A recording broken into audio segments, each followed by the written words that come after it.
Hey, bienvenue sur Capture ton business, le podcast à destination des entrepreneurs qui veulent booster leur entreprise et vivre sereinement de leur business. Créé avec amour par l'agence normande Capture Communication. Hey, bienvenue dans ce nouvel épisode de podcast. Aujourd'hui, on va décortiquer les tendances du marketing sur les réseaux sociaux pour l'année à venir. Je suis super contente de vous présenter un résumé plutôt cool des 10 tendances qui vont faire bouger le monde du marketing digital cette année.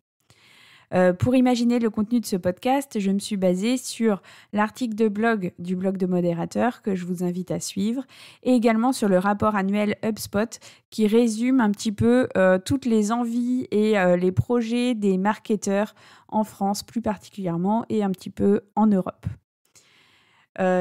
Parmi les tendances identifiées pour l'année à venir, on a bien sûr en premier dans cette liste l'intelligence artificielle générative. Au niveau du marketing, c'est une petite révolution et donc c'est pour ça qu'elle arrive en tête de la liste.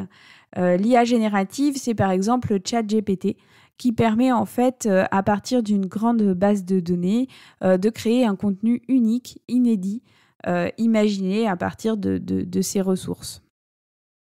Donc en fait, ça va prendre une place de dingue dans les stratégies marketing sur les réseaux sociaux dans l'année qui vient. C'est déjà un petit peu le cas pour les grandes entreprises et cette technologie est assez accessible, donc je ne vois pas pourquoi nous, petites entreprises, on s'en priverait. 97% des pros du marketing veulent exploiter les outils d'IA générative en 2024. On va voir un petit peu que ça va changer la donne en termes de création de contenu et de rythme de publication. L'intelligence artificielle générative, donc elle est capable de générer des contenus inédits à partir de contenus existants. Ça peut être des textes, ça peut être des images, ça peut être des vidéos, ça peut être des musiques. L'IA est vraiment capable de générer beaucoup de choses désormais. Et l'intérêt de ce type d'IA est de produire des contenus qui se rapprochent de ceux qui pourraient être créés par les humains. Ce qui va faire la différence entre un bon contenu généré par IA et un mauvais contenu généré par IA, c'est le prompt que vous allez rédiger, c'est-à-dire la consigne que vous allez donner à l'outil. Parmi les IA génératives et les outils les plus populaires du moment, on peut citer ChatGPT, DALL-E, Midjourney, Stable Diffusion et Bard. Je ne sais pas si vous les connaissez tous, en tout cas je vous invite à les tester parce que ça permet de mieux se rendre compte de ce que l'IA peut proposer et peut permettre comme nouvelle création. Le groupe Carrefour, par exemple, exploite déjà cette technologie au service de son marketing. Leur but, eux, c'était de prendre une longueur d'avance et d'inventer un petit peu le commerce de demain. Par exemple, ils ont pu créer, grâce à cette technologie, plus de 2000 fiches produits avec des descriptions, des titres, des valeurs nutritionnelles. Du coup, ça leur a permis de gagner du temps au niveau des équipes de rédaction et de pouvoir faire se concentrer les équipes sur des tâches à plus forte valeur ajoutée. Ça permet également de pouvoir fournir des informations plus détaillées à leurs clients. Le groupe exploite également cette technologie, par exemple, pour rédiger des appels d'offres ou encore pour analyser des devis. Du coup, l'IA change la façon dont les marketeurs travaillent dans cette entreprise. Une deuxième tendance qui va être importante sur 2024, c'est l'engagement. Alors, l'engagement, je vous en ai déjà parlé, c'est tout ce qui va être interaction avec la communauté. Clic, like, commentaire, partage. Et du coup, on génère des contenus et on espère qu'ils vont toucher la communauté. Et c'est ça qui fait tout le jeu des réseaux sociaux. Donc, animer des communautés, c'est pas simplement pousser du contenu et préparer du contenu. C'est surtout échanger avec la communauté, liker, commenter et partager. Donc, c'est crucial de s'engager et de fidéliser votre clientèle. 90% des marketeurs disent que c'est super important de construire une communauté active et on va voir ensemble plusieurs astuces que je vais vous partager pour stimuler un petit peu ces interactions. Sachez en tout cas que 74% des entreprises recrutent ou nomment un community manager pour gérer leur communauté. Ça, c'est le chiffre actuel. Un exemple d'entreprise qui travaille particulièrement l'engagement de sa communauté sur les réseaux sociaux, c'est Glossier. Je ne sais pas si vous connaissez cette marque de cosmétiques. En tout cas, ils comptent plus de 3 millions d'abonnés sur Instagram. Et ils ont quelque chose qui est super dans leur stratégie marketing. Ils ont adopté une approche très authentique, tournée vers quelque chose qui est très à la mode, le skincare, donc prendre soin de sa peau, les routines beauté, etc. Ils sont très axés sur la communauté. Donc en fait, ce qui a fait leur succès sur les réseaux sociaux, c'est surtout qu'ils ont basé leur contenu sur le client. Ils ont demandé au client d'utiliser un hashtag précis ou de taguer le compte Glossier pour pouvoir être autorisés à repartager leurs photos, repartager leur contenu.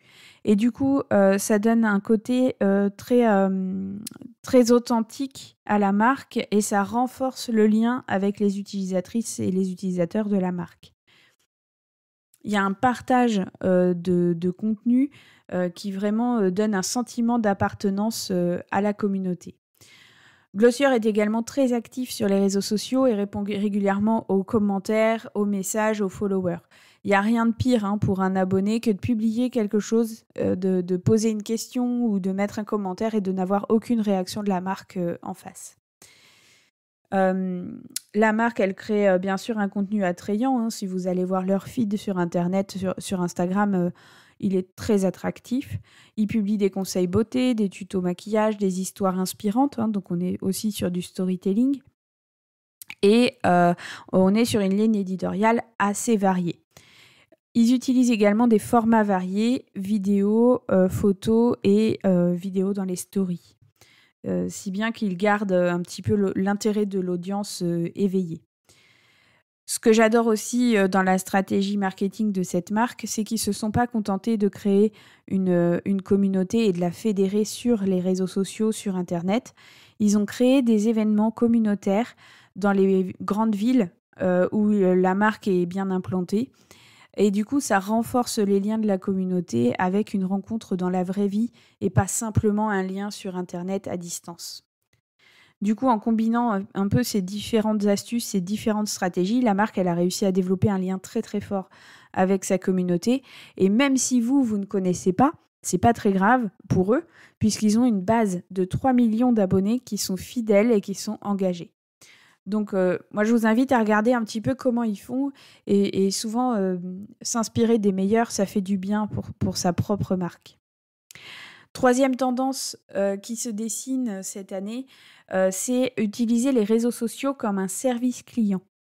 Donc, on va notamment utiliser les réseaux pour faire du customer care et pouvoir choyer un petit peu sa clientèle ou ses prospects.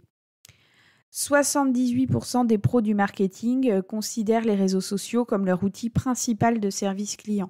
C'est vous dire si le lien est fort entre la présence en ligne et puis le lien qu'il peut y avoir avec les clients de la marque. Quatrième tendance, les réseaux sociaux dépassent parfois les moteurs de recherche. Et donc, on va avoir la plateforme préférée d'un utilisateur qui va être sa destination favorite pour trouver de l'info sur une marque. C'est-à-dire, par exemple, vous cherchez le dernier modèle de Nike qui est sorti. Plutôt que d'aller sur Google chercher ce dernier modèle, vous allez aller sur Instagram ou sur TikTok et taper le nom du produit. Donc, on va voir ce que ça veut dire en termes de visibilité en ligne. Mais en tout cas, sachez que en France, 85% des marketeurs considèrent que les consommateurs utilisent plus les réseaux sociaux que les moteurs de recherche pour trouver des infos sur leur marque, leurs produits et leurs services. Donc ça veut bien dire qu'on ne peut pas aujourd'hui se contenter d'un seul outil, d'un site web par exemple, ou uniquement des réseaux sociaux. Il faut être multicanal. Pour bien référencer vos posts, pensez à bien soigner vos textes. Notamment, une astuce que je vous donne, c'est quand vous mettez des textes dans vos vidéos Reels, mettez-les bien dans Instagram et non pas sur Canva ou sur CapCut dans une autre appli. De cette façon, en mettant votre texte directement sur Instagram, l'algorithme pourra lire les mots-clés que vous allez utiliser. Par ailleurs, je vous conseille de soigner les textes descriptifs que vous mettez pour accompagner vos vidéos ou vos images sur les réseaux sociaux. Désormais, les algorithmes analysent vraiment les pavés textes que vous allez mettre pour pouvoir montrer vos contenus à des internautes qui vont être intéressés. Je vous invite à utiliser Google Trends et Google Keyword Planner, ces 2 outils qui permettent d'identifier les mots-clés. Google Trends permet également de comparer des mots-clés entre eux pour savoir lequel est le plus tendance en ce moment. Les influenceurs, c'est la 5e tendance de l'année à venir. Ça fait longtemps maintenant que le marketing d'influence existe, mais leur rôle va évoluer un petit peu. Il ne suffit pas de choisir un influenceur qui a beaucoup d'abonnés pour avoir du succès sur les réseaux sociaux. Il faut choisir un influenceur, une influenceuse qui a des valeurs communes avec votre marque. Il faut que son contenu soit authentique et il faut que votre audience, quand elle voit ce contenu, elle se dise « Oh là là, ça a l'air super bien. Ça fait longtemps peut-être que je n'ai pas acheté ce produit ou ça fait longtemps que je ne suis pas revenue dans cet hébergement. » Et le fait de le voir sur les réseaux, publié d'une façon authentique et inspirante, eh bien, ça va donner envie de revenir chez vous. Une marque qui utilise très bien le marketing d'influence, une marque française, c'est Cézanne. Ce que j'aime bien avec cette marque, c'est qu'ils partagent des contenus très esthétiques, très soignés, et ils ont pris soin de choisir des influenceurs qui ont la même approche en termes d'image, avec des photos très, très soignées, des vidéos bien montées, avec des filtres très bien choisis. Ce que j'aime aussi avec cette marque, un peu comme Glossier tout à l'heure, c'est qu'ils vont organiser des événements exclusifs et des rencontres avec les influenceurs et quelques followers. Et donc, du coup, ils vont également renforcer ce lien communautaire qui existe sur Internet et le transposer dans la vraie vie.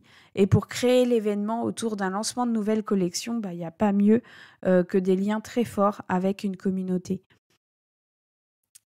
6e tendance de 2024, les réseaux sociaux en tant qu'outil de vente. Donc ça fait longtemps que les boutiques de vente en ligne existent sur Facebook et Instagram, mais on va voir en fait cette année cet axe-là de vente en ligne par les plateformes se développer. Alors moi j'attends de voir un petit peu, là quand j'ai lu cette nouvelle sur HubSpot, je me suis dit c'est vrai que de ce côté-là ça ronronne un petit peu sur les réseaux sociaux. Pinterest étant le seul réseau social à valoriser les liens vers votre site web à vous. Autrement dit, si vous êtes une petite marque ou une boutique en physique et que vous faites un petit peu de vente en ligne sur votre site web, c'est très difficile de faire un post avec un lien vers votre site web qui va être visible. Les algorithmes de X, d'Instagram, de Facebook, mais également de LinkedIn, pénalisent les posts qui font un lien vers l'extérieur. C'est-à-dire que pour eux, ils veulent vous garder tout le temps sur Instagram, tout le temps sur LinkedIn, etc. Et s'il y a un lien vers l'extérieur, quelque part, ils perdent de l'audience. Et là, Pinterest est très intéressant là-dessus. Si vraiment vous avez envie de faire de la vente en ligne via les réseaux sociaux, je vous invite à regarder Pinterest parce qu'il valorise les liens vers l'extérieur. Et en plus, on a une durée de vie des épingles qui est très longue, avec parfois des achats réalisés sur des épingles Pinterest assez anciennes. 7e tendance, la vidéo. Les formats courts, depuis l'arrivée de TikTok en France, donc depuis quelques années quand même, les formats courts fonctionnent énormément sur les réseaux sociaux, les shorts notamment. Et donc, je vous conseille des réels assez courts avec ce qu'on appelle un hook, c'est-à-dire un hameçonnage, une amorce, un début de vidéo qui accroche votre audience. Et ensuite, une vidéo qui dure à peu près 10 secondes. C'est vraiment le format préconisé en ce moment sur les réseaux sociaux. Donc là, c'est à vous de savoir capter et captiver votre audience. Moi, je vous invite à regarder une marque que j'aime beaucoup qui s'appelle Balzac Paris. Donc, ils sont basés à Paris. Ils font de la vente en ligne depuis longtemps. Et ils ont ouvert une boutique parisienne.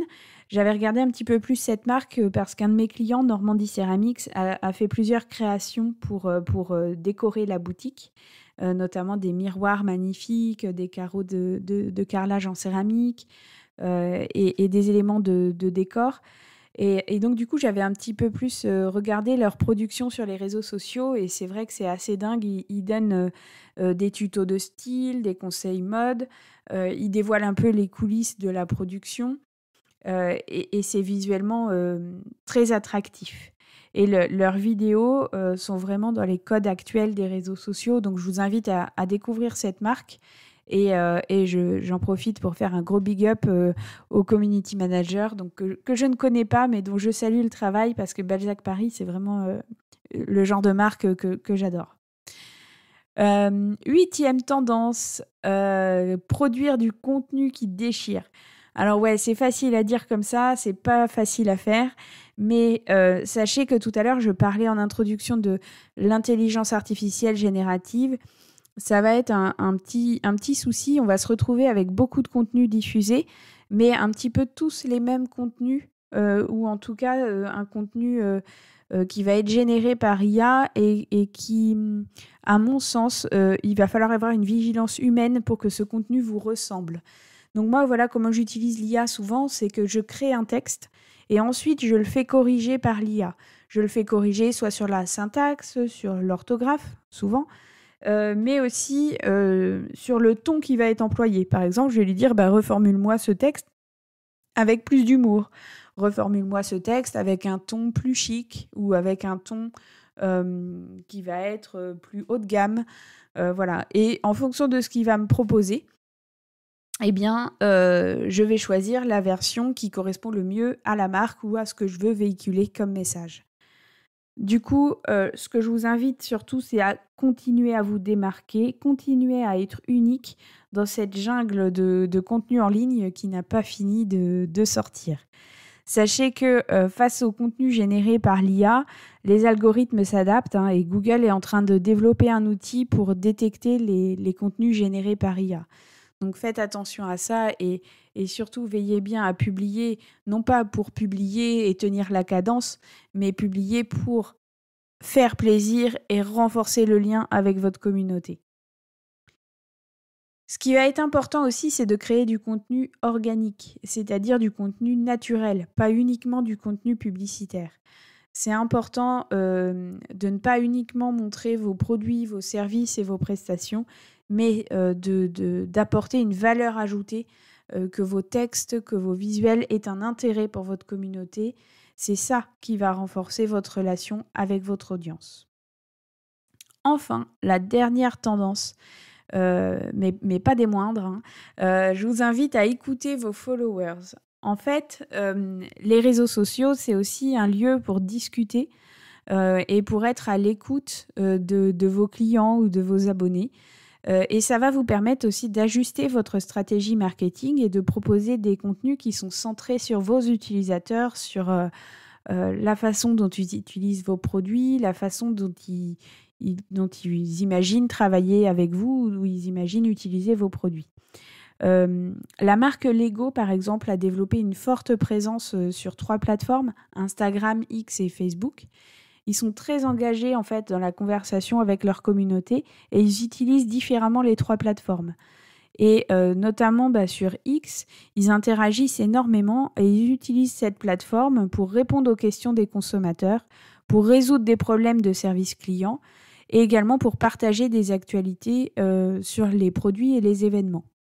Sur Instagram et sur Facebook, par contre, on va retrouver plus du contenu un petit peu comme Glossier dont je parlais tout à l'heure, du contenu généré par les utilisateurs avec des créations faites en Lego ou des réalisations faites par les consommateurs de Lego. Et ils vont partager ces photos ou ces vidéos faites par les fans de la marque. Et ils vont encourager, Lego va encourager l'engagement à travers également des concours et des défis créatifs lancés à la communauté. En fait, maintenant, on vit dans un quotidien où les consommateurs voient en moyenne plus de 1200 publicités par jour. Du coup, c'est pas évident pour les marques et notamment pour les petites entreprises de tirer leur épingle du jeu. Les réseaux sociaux sont un beau terrain de jeu, mais en fonction de vos buyers persona, il faut que vous choisissiez la plateforme qui vous correspond. Et les entreprises locales ont leur épingle du jeu à tirer sur Instagram, Facebook, Pinterest, TikTok si votre clientèle est jeune et LinkedIn. Moi, je vous invite à regarder ces plateformes qui sont assez intéressantes. Si vous n'y êtes pas encore présent ou si vous êtes présent que sur l'une d'entre elles, souvent, moi, je conseille d'être actif sur 2 réseaux sociaux pour mettre en avant votre marque. Voilà, donc pour résumer un peu les 10 tendances du marketing sur les réseaux sociaux en 2024, identifiées par HubSpot, c'était ma façon de vous présenter ces tendances qui font bouger le marketing digital. J'espère que ces conseils vous aideront à peaufiner vos stratégies, à rester dans le top, à continuer à vous démarquer et à évoluer. Merci d'avoir été à l'écoute et je vous dis à bientôt pour un prochain épisode de podcast. Si cet épisode t'a aidé, n'hésite pas à nous laisser un commentaire et une note sur ta plateforme d'écoute préférée. Et on se retrouve dans 15 jours pour un nouvel épisode. Alors n'hésite pas à t'abonner et nous dire ce que tu as pensé de cet épisode. À très vite!